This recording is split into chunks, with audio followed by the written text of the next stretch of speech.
جی دوستو، میں ہوں عبدالباسط اور آپ دیکھ رہے ہیں کلائڈوسکوپ۔ آج 15 اکتوبر 2021 قندھار شہر میں ایک مسجد، شیعہ مسجد پہ دہشت گردی کی کارروائی ہوئی، جس کے نتیجے میں تقریباً 35 لوگ شہید ہو گئے۔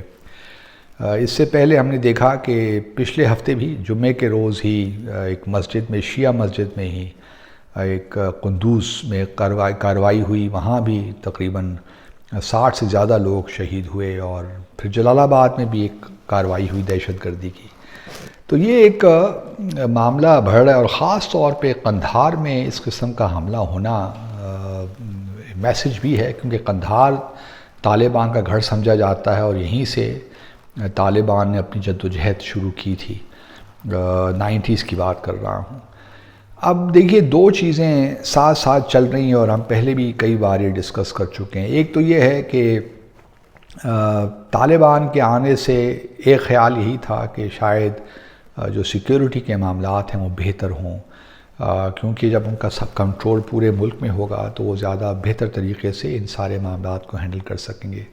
دوسری طرف یہ بھی غالب امکان یہ بھی تھا کہ کیونکہ کچھ ممالک چاہتے ہی نہیں ہیں کہ افغانستان میں امن آئے، اور اس کے بہت سے علاقائی اور گلوبل فیکٹرز ہیں، اس تناظر میں کچھ ممالک چاہیں گے کہ مثال کے طور پر سی پیک جو ہے، جو بی آر آئی کا فلیگ شپ پروجیکٹ ہے، وہ کامیاب نہ ہو، آگے نہ بڑھے۔ اس طرح بی آر آئی کامیاب نہ ہو، اور پاکستان اور افغانستان جو ہارٹ آف ایشیا بن سکتا ہے صحیح معنوں میں، وہ نہ بنے، اور پاکستان کے لیے بھی مواقع کم سے کم ہوتے رہیں۔ اور ہم یہ بھی جانتے ہیں کہ 12 ستمبر 2000 اسی سال پاکستان نے ایک ڈوسیئر تیار کیا تھا، جس میں یہ بھی ہم نے شواہد کے ساتھ بتایا تھا کہ تقریباً 8 ایسے کیمپس ہیں بھارت میں جہاں پہ آئی کے خراسان، وہاں پہ دہشت گردی کی تربیت دی جاتی ہے، اور پھر یہی لوگ آتے ہیں افغانستان اور پھر پاکستان، اور اس قسم کی دہشت گردی کی کارروائیوں کی کوشش کرتے ہیں۔ اب معاملہ کچھ یوں ہے کہ طالبان یقیناً ایک حکومت میں تو ہیں، لیکن وسائل کی کمی کی وجہ سے وہ اس طرح حکومت پرووائیڈ نہیں کر سکتے جس طرح حکومت ہوتی ہے۔ اب اگر ساری انٹرنیشنل کمیونٹی نے ان کے ایسٹس فریز کر لی ہیں تو وہ کیا کریں؟ بغیر پیسے کے وہ کس طرح آگے بڑھیں؟ اور پھر اپرچونٹیز بھی کم سے کم ہیں۔ ٹریڈ جو حالات اس وقت افغانستان کے ہیں وہ بڑا مشکل ہے اس صورتحال میں، اور پاکستان کے لمیٹڈ وسائل ہیں بدقسمتی کے ساتھ۔ ہم ایک حد تک ہی جو ہے اکنامکلی افغانستان کی مدد کر سکتے ہیں، لیکن دوسری طرف مجھے یہ بھی سمجھ نہیں آتی کہ ہم چیزوں کو کیوں صحیح ہینڈل نہیں کر پا رہے۔ مثال کے طور پر پی آئی اے کا جو فلائٹس تھیں وہ اب کینسل کر دی گئی ہیں، کابل میں جو آپریشن ہمارا فلائٹس آ جا رہی تھیں۔ اس کے بعد آج میں دیکھ رہا تھا کہ چمن پہ جو بارڈر ہے وہ بھی بند کر دیا گیا ہے۔ اس قسم چیزوں کو ہم اس درجہ کیوں آنے دیتے ہیں جہاں پہ اس قسم کے مسائل پیدا ہوں؟ ہمارے لیے تو بڑا ضروری ہے کہ ہم یہ معاملات گفت و شنید کے ساتھ اور احسن طریقے سے کریں طالبان کے ساتھ۔ میں یہ نہیں کہہ رہا کہ طالبان کے ساتھ کوئی ہماری بڑا محبت اور عقیدت کا کوئی رشتہ ہے، لیکن یہ تو بات اپنی جگہ حقیقت ہے کہ طالبان اور باقی بھی افغانستان کے بہت سے فیکشنز، انہوں نے یہاں افغان پاکستان میں رہے ہیں یہ لوگ، اور کسی نہ کسی طور ہمارا کچھ نہ کچھ تو انفلوئنس تو رہا ہے ان لوگوں پہ، اور ہم یہ کلیم بھی کرتے رہیں کہ ہماری وجہ سے ہی جو ہے طالبان مذاکرات کی میز پر آئے ہیں۔ تو ان باتوں سے میں تھوڑا سمجھتا ہوں کہ پاکستان کو تھوڑی احتیاط کرنی چاہیے ان معاملات میں۔ اور دوسری طرف اب طالبان نے تھوڑا بہت اپنی ڈپلومیٹیکلی اپنی ایکٹیویٹی شروع کی ہے، اور وہ they are trying to reach out to the world۔ ابھی وہ دوحہ میں تھے، ای یو اور یو ایس کے وہاں پہ جو ریپریزنٹیٹیوز ہیں ان سے ملاقات ہوئی۔ پھر اس کے بعد طالبان کل انقرہ میں تھے، اور ترکی کے فارن منسٹر کے ساتھ ان کی ملاقات ہوئی، اور بڑی دلچسپ بات یہ تھی کہ اس ملاقات میں صرف ترکی کا جھنڈا موجود تھا، افغانستان کا کوئی جھنڈا وہاں پہ نہیں تھا۔ تو ابھی تک یہ فیصلہ نہیں ہو پا رہا کہ جھنڈا کون سا ہو جب یہ ملاقاتیں ہوں۔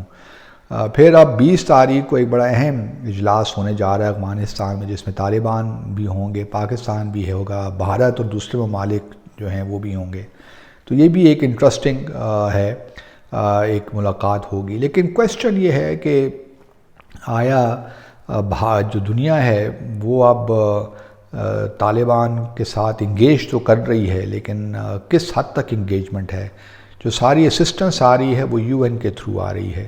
ہمیں یہ بھی معلوم ہے کہ پچھلے 20 سال میں بھی جو افغانستان چل رہا تھا بنیادی طور پہ بیرونی امداد پہ ہی چل رہا تھا. ان کا سارا جو بجٹ تھا وہ بیرونی امداد، تقریباً 80% کے لگ بھگ جو بجٹ تھا وہ بیرونی امداد پہ تھا. تو اب چونکہ وہ بیرونی امداد بند ہو گئی ہے تو طالبان ایک لحاظ سے بالکل بے بس ہو گئے ہیں کہ وہ کریں تو کیا کریں.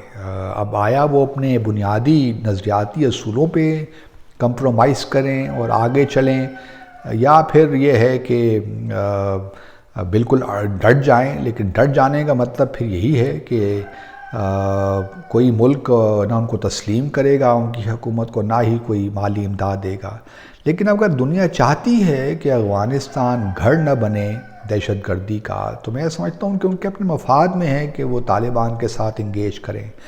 اور IS خراسان ہو یا القاعدہ ہو، کیونکہ بعض لوگوں کا خیال یہ ہے کہ طالبان کے القاعدہ کے ساتھ بڑے رہے ہیں مراسم، اور ان سے دور نہیں ہو سکتے. میں اس پہ زیادہ میرا خیال یہ ہے کہ طالبان کو اس بات کا احساس ہے کہ اب وہ 90s والی بات نہیں ہے، اور کچھ نہ کچھ ان کو اب جو ہے صحیح معنوں میں جو ہے ان آرگنائزیشنز کے خلاف اقدامات لینے پڑیں گے اور ان کو بالکل ختم کرنا پڑے گا. جہاں تک ISK کا تعلق ہے اس کے بارے میں شک و شبہات رہتے ہیں کہ وہ ان کو کون سپورٹ کر رہا ہے، کون فائنانس کر رہا ہے. اور یہ بھی بات واضح ہو جاتی ہے کہ طالبان کی جو جد و جہد تھی، اگر 15 اگست سے پہلے پچھلے کچھ سالوں میں دہشت گردی کی کاروائیاں ہوئی ہیں تو اس میں طالبان، جہاں تک شہری لوگ ہیں، وہ ٹارگٹ نہیں تھے طالبان کا، کیونکہ طالبان نے ہمیشہ یہی کہا ہے کہ وہ فورن آکوپیشن کے خلاف جد و جہد کر رہے ہیں. تو انہوں نے ہمیشہ ملٹری ٹارگٹ کو ہی، ملٹری فیسلٹیز کو ہی ٹارگٹ کیا. تو ابھی بھی جو ہے، اور ہم یہ دیکھتے ہیں کہ ایک پیٹرن سا چلا آ رہا ہے. اور اب کس طرح معاملات آگے بڑھتے ہیں، یہ ایک گھمبیر ہے مسئلہ. پاکستان کے لیے بھی ایک مسئلہ بنتا جا رہا ہے، کیونکہ شاید ہم نے یہ ساری چیزیں انٹیسپیٹ نہیں کی تھیں کہ اس طرح ہوگا، اور ہم نے شاید تھوڑی سستی کا مظاہرہ بھی کیا. کیونکہ میں ابھی بھی سمجھتا ہوں کہ اگر ہم نے اس معاملے کو بہت طول دے دیا اور طالبان کے لیے کوئی صحیح طالبان خود تو سفارتکاری کر رہے ہیں اپنے طور پہ، لیکن پاکستان کو، چائنا، یہ جو ممالک ہیں ان کو بھی آگے بڑھنا چاہیے. کیونکہ دیکھیے ISK جو خراسان ہے وہ شیعوں کو ٹارگٹ کر رہا ہے، تو اس لیے کچھ کوشش ایسی بھی ہو سکتی ہے کہ طالبان اور ایران کے درمیان بھی کچھ معاملات کو پیچیدہ کیا جائے. تو یہ تمام صورتحال چیزیں ہیں جس کا ڈائریکٹ ہم پہ امپیکٹ پڑے گا. اور اگر یہ کاروائیاں جاری رہتی ہیں اسی طرح ہی ISK خراسان کو کھلی چھٹی ملتی رہے گی، اور دوسری طرف طالبان کو دنیا اس طرح تسلیم نہیں کرے گی یا نہ ان کو فیسیلیٹیٹ کرے گی، تو پھر افغانستان کی صورتحال میں نہیں سمجھتا کہ طالبان کے کنٹرول میں بھی رہے گی، اور ہمارے لیے ایک مستقل یہ پریشانی رہے گی، جو کہ کچھ ممالک چاہتے ہیں کہ پاکستان اسی طرف اس کی توجہ رہے.